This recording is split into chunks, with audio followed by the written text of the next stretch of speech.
अस्सलाम वालेकुम। आज मैं आपके साथ शेयर करूंगी ज़बरदस्त सी कचौरी की रेसिपी। आलू की कचौरी बनाऊंगी और उसकी रेसिपी शेयर करूंगी। ये बहुत ही ज़बरदस्त और क्रिस्पी क्रंची बन के बाज़ार जैसी तैयार होती है। तो आपने इसका कोई भी स्टेप जो है वो स्किप नहीं करना। तो सबसे पहले आपने मैदा ले लेना है। मैदा जो है वो तकरीबन मैंने ले लिया था 1 किलो के करीब, लेकिन आपको जितनी ज़रूरत है आप उतना मैदा जो है वो शामिल करें। मतलब अगर आपको ज़्यादा कचौरियाँ बनानी है तो फिर ज़्यादा मैदा आप यूज़ करें, अगर कम तो फिर आप उस तरह कर लें। 1 किलो मैदे के अंदर आपने डाल लेना है 1 चम्मच जो है वो नमक शामिल करने के बाद जो है वो आपने इसमें डालना है ऑयल आपने इसमें तकरीबन 5 से 6 चम्मच के करीब जो है वो आपने इसमें ऑयल के शामिल कर देने हैं और हाथ की मदद से आपने इसके ज़बरदस्त से क्रम्स तैयार कर लेने हैं, ताकि ये ज़बरदस्त सा जो है वो जितना भी ऑयल और नमक हमने डाला है वो मैदे के साथ ज़बरदस्त सा मिक्स हो जाए।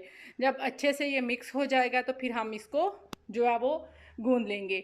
आप जो है वो गूंदने के लिए नॉर्मल जो पानी होता है ना, मतलब बहुत ठंडा भी नहीं और बहुत गर्म भी नहीं, तो रूम टेम्परेचर जिसे कह लें पानी का वो आप ले लें। तो आजकल तो है जो अगर आप नल का पानी जैसे किचन में यूज़ करते हैं तो फिर वो इस तरह होता है कि वो ऑलरेडी बहुत गर्म होता है।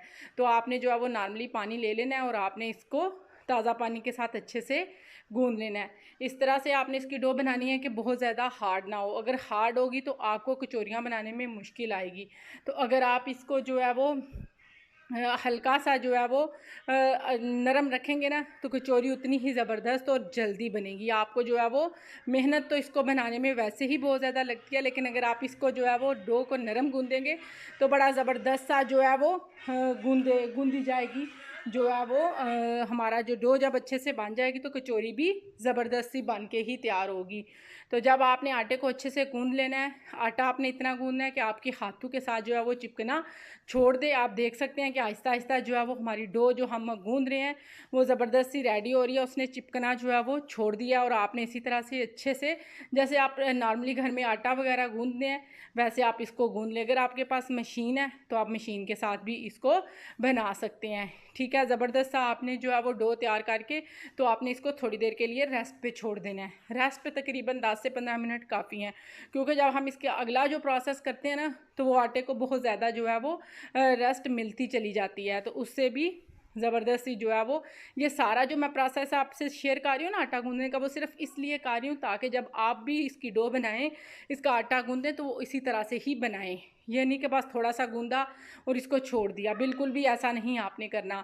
10 से 15 मिनट की रेस्ट के बाद हमने इसके ज़बरदस्त से जो है वो डो को सारा जो है वो उससे निकाल लिया था अपने बाउल से और इसको शलप पे ही डाल लिया। और इस तरह से आपने इसके छोटे साइज़ के जो है वो पेड़े बना लेने हैं ज़बरदस्त से। जब अच्छे से इसके सारे जो है वो पेड़े बन जाएंगे तो आपने इसको इस तरह से कवर कर देना है ताकि इनके ऊपर बिल्कुल भी वो जो होता है ना खुश्क जैसे ड्राई हो जाता है आटा, वो चीज़ ना बने। तो आपने उसके ऊपर कोई भी कपड़ा बिछा देना है। दूसरी बात, जब आपने इसका पेड़ा बनाना है तो आपने खुश्क आटा बिल्कुल भी यूज़ नहीं करना, मतलब कि आपने इसके बाद बिल्कुल भी खुश्क आटा यूज़ नहीं करना। यहाँ पे हमने ले लिया था मैदा और इसमें थोड़ा सा अगर आप चाहें तो कॉर्नफ्लोर भी शामिल कर सकते हैं। दोनों चीज़ें इक्वल साइज़ में मिक्स कर सकते हैं और मिकदार में शामिल कर सकते हैं। और अगर आप सिर्फ कॉर्नफ्लोर का ये लई बनाना चाहें तो वो भी, लेकिन यहाँ पे हमने मैदे की ही लई बनाई थी। और इसके अंदर आपने जो है वो घी के साथ जो है इसको आपने इसका इस तरह से मिक्सचर तैयार करना है। पानी का एक ड्रॉप भी आपने शामिल नहीं करना। अगर आप पानी शामिल करेंगे तो आपकी कचौरियाँ अच्छी नहीं बनेंगी, इसलिए आपने कोशिश करनी है कि इसमें और जितना घी डालेंगे उससे पतली लई बनाएं। तो घी के साथ ही आपने उसको पतला करते चले जाना है। यहाँ पे ले लिए थे आलू, शिमला मिर्च, प्याज और हरी और मिर्ची जो होती है ना वो रेड हो जाती है आजकल, फटाफट से उसको बाय रखें। तो वो दोनों को मिक्स करके हमने बारीक बारीक चॉप कर लिया था। धनिया पाउडर और इसमें थोड़ा सा कुटी हुई जो है वो लाल मिर्च और नमक शामिल करके तो अब हम इसको ज़बरदस्त सा मिक्स कर लेंगे। तो अब इसमें थोड़ा सा ज़ीरा जो है वो भी शामिल कर लें। ये आपकी मर्ज़ी है, अगर आप ज़ीरा शामिल करना चाहते हैं, कुटा हुआ ज़ीरा शामिल करना चाहते हैं या फिर साबुत, जैसे आपके घर वालों को पसंद है तो आप वैसे इसको बना लें। साथ ही इसमें ग्रीन चिली पाउडर जो है वो ऐड कर दिया था। अब इसको अच्छे से मिक्स करके तो हम इसका मसाला जो है वो रेडी कर लेते हैं। हमारा ज़बरदस्त सा जो है वो आलू का मसाला रेडी हो गया है। अब हमारे बारी आती है कचौरियों की प्रिपरेशन की। तो वो कैसे होगी, जब आपने जो पेड़े बनाए हैं, एक पेड़ा लेना है, आपने प्लेट के अंदर ऑयल लगाना है और हाथ की मदद से आपने इसको प्रेस करते जाना है और इसकी रोटी इस तरह से बना लेनी है पतली सी। इस तरह से रोटी बेल के हाथ की मदद से। तो अगर आपका आटा जो है वो, आपकी जो डो है वो नरम होगी तो आप ये काम कर सकते हैं। अगर हार्ड होगी तो ये हाथ से करना मुश्किल हो जाएगा। साथ ही आप इसमें जो लई हमने बनाई थी घी और मैदे की, तो वो आपने इस तरह से उसके अंदर सारी रोटी के अंदर आपने इसको लगा लेना है। इस तरह से लगाना है कि इसका कोई भी पार्ट जो है वो खाली ना बचे। इस तरह से आपने उसको फोल्ड करना है, जैसे हम वो बल वाले पराठे या पराठों की रेसिपीज़ होती हैं ना, वैसे आपने इसको जो है वो इस तरह से करके तो आपने इसको बना लेना है। ये देखें, अब ये एक प्रोसेस है इसका। इसके सारे पेड़े बन गए, खुश्का हमने बिल्कुल भी यूज़ नहीं किया। अब दोबारा से जब हम सारे पेड़े बना लेंगे तो दोबारा से पहले वाले पेड़े को उठाएंगे और हाथ की मदद से वैसे ही ऑयल लगाते हुए हम इसको जो है वो इसकी रोटी इस तरह से बना लेंगे। ये इसका हो गया सेकंड स्टेप, जो कि कचौरी बनाने में हम लोग जो है वो मतलब यूज़ करते हैं। तो ये इसके दूसरे स्टेप में हमने कोई लई वगैरह नहीं लगानी, बस एक दफ़ा पेड़े को खोलना है और दोबारा से इसको हमने इस तरह से पेड़े बना के तो फिर से इसको छोड़ देना है। ये इसके 2 स्टेप हो गया। अब तीसरा जो स्टेप आएगा उसमें हमने क्या करना है, पेड़ा उठाएंगे हम, फिर दोबारा से इसी तरह से, ये देख सकते हैं आप। अब हमने इसको प्लेट में वैसे ही हल्का सा ऑयल अगर ज़रूरत पड़े तो लगा ले, अगर ना ज़रूरत पड़े, ना चिपक रहा हो तो ना लगाएं। तो इस तरह से आपने पेड़े को रखना है, हाथों की मदद से उसको हल्का हल्का प्रेस करना है। कोशिश करनी है कि आपकी रोटी फटे नहीं। अगर वो फट जाएगी ना तो आप जो मसाला वगैरह इसमें फिल करेंगे वो निकल भी सकता है, क्योंकि इसकी जो लेयर्स होती हैं ना वो फिर ख़राब हो जाती हैं। तो बस हल्के हल्के हाथ की मदद से ये होगा इसका लास्ट स्टेप कचौरी को बनाने का। तो बस यहाँ पे आपने हाथ की मदद से हल्का हल्का सा इसको इस तरह से प्रेस करके दोबारा से रोटी जो है वो बना लेनी है। और अब इसके अंदर हमने मसाला जो है वो डालना है। आप चिकन वाला मसाला भी ऐड कर सकते हैं और आलू वाला मसाला भी डाल सकते हैं। हमने यहाँ पे जो है वो आलू का मसाला बनाया है। तो आलू को इस तरह से अंदर रख के पहले इसके जो किनारे होते हैं उन सबको पकड़ के एक दूसरे के ऊपर रखना है, फिर दोबारा से साइडों को, कोने को पकड़ते हुए इस तरह से हमने इसकी ज़बरदस्ती शेप बना लेनी है। तो ये होगी हमारी कचौरी।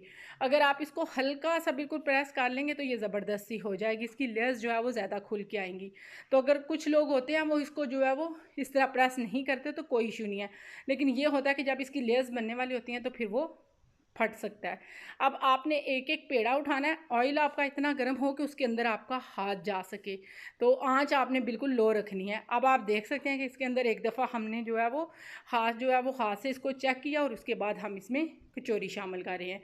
तो कचौरी आप देख सकते हैं जब हम इसमें शामिल की है तो बिल्कुल भी बबल्स नहीं मारे, मतलब कि ये इतना गर्म था कि इसके अंदर आपका हाथ इजीली जो है वो जा सकता है।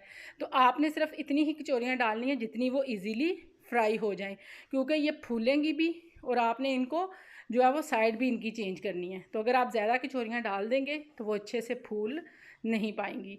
तो बस आप देख लें, अब आहिस्ता आहिस्ता से बिल्कुल जो है वो इसमें बबल्स बनना स्टार्ट हुए हैं। हमने इसकी इतनी सारी लेयर्स बनाई हैं, अगर हम इसको तेज़ आंच पे फ्राई करेंगे ऊपर से क्रिस्पी हो जाएंगी लेकिन अंदर से बिल्कुल भी कुक नहीं होंगी और इनकी लेयर्स भी नहीं खुलेंगी। आहिस्ता आहिस्ता से जब ये ऊपर की तरफ आना शुरू हो जाएंगी तो हम इसकी साइड चेंज करेंगे। चिमटा आपने यूज़ नहीं करना, आपने एक चम्मच लेना है, उसके साथ आपने इसकी जो है वो साइड चेंज करनी है, क्योंकि ये इतनी ज़बरदस्त सी क्रिस्पी बनती हैं। अगर आप चिमटा यूज़ करेंगे तो होगा क्या कि इसकी जो क्रिस्पी जितनी भी ये लेयर्स बनी हैं वो ख़राब हो जाएंगी और आपका घी गंदा हो जाएगा। तो बेहतर है आपने इसको जो है वो चम्मच की मदद से इस तरह से आपने इसको फ्राई कर लेना है हल्की आंच पे। और आपने सारी कचौरियाँ जो इस तरह निकाल के स्टेनर पे रख लेनी है और उसके बाद हम इसको डिश आउट करते हैं। यकीनन आपको मेरी रेसिपी बहुत अच्छी लगी होगी, पसंद आई होगी। तो आजकल के जैसे मौसम जा रहा है ना तो वो बड़ा ज़बरदस्त है, कभी बारिशें और कभी गर्मी, तो ये चीज़ें बड़ी ज़बरदस्त लगती हैं खाने में। तो आप लोग ज़रूर ट्राई कीजिएगा। अगर आपको मेरी रेसिपी पसंद आए लाइक शेयर और सब्सक्राइब ज़रूर कीजिएगा, बेल आइकन को प्रेस करना ना भूलिएगा ताकि हर नई आने वाली वीडियो सबसे पहले आप तक पहुँचे। तो अब ये देखें, मैं इसको काट के दिखाती हूँ। ये देखें, तो इसकी ये जो लेयर्स हैं वो इतनी ज़बरदस्त, ये इतनी क्रिस्पी और क्रंची बनी थी कि ऊपर से ये सारी फटाफट से ही टूट रही थी। हाथ की मदद से तोड़ नहीं पाई क्योंकि बहुत ज़्यादा गर्म थी। तो मैं आगे एक दफ़ा इसको हाथ से भी तोड़ने की जो है वो कोशिश करती हूँ। ये देखें, अंदर से इसकी लेयर्स देखें और बाहर से इसकी लुक देखें।